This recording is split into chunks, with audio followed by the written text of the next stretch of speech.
Bonjour les amis, bienvenue dans la petite visite.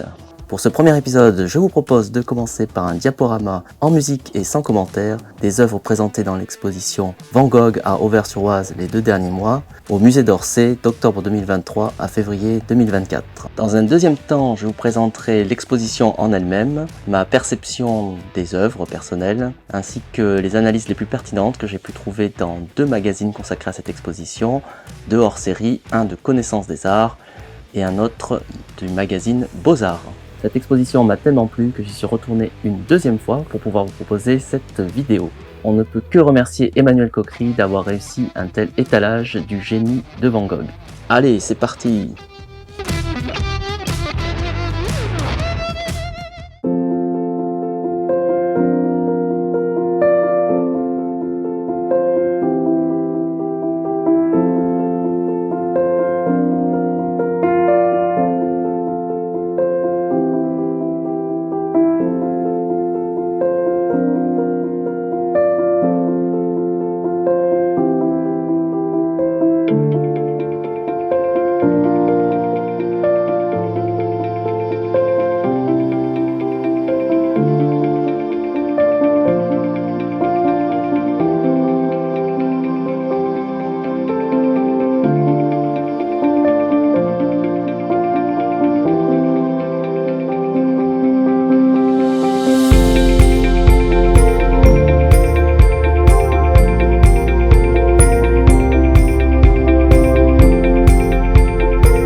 j'espère que ce diaporama vous aura plu et que les œuvres de Van Gogh auront été respectées. Tout ce qu'il y a à dire sur cette exposition, Van Gogh à Auvers-sur-Oise les 2 derniers mois, est assez étourdissant. Du coup, je vais essayer de rester sur les aspects essentiels qui sont déjà très nombreux. Cette exposition est une partie de ce que Van Gogh nous a transmis lors de son ultime séjour à Auvers-sur-Oise, entre le 20 mai 1890 où il descend du train et le tragique 29 juillet où il se tire lui-même une balle de revolver en pleine poitrine, en plein champ. Entre ces 2 dates, ce véritable maître des couleurs, comme le souligne le magazine Beaux-Arts, aura produit quelques 74 tableaux et 30 dessins, soit plus d'1 œuvre par jour. L'exposition, quant à elle, nous aura permis d'admirer environ 50 tableaux et plus de 20 dessins produits sur cette période par Van Gogh. Dans cette frénésie artistique, le génie de Van Gogh prend une nouvelle dimension.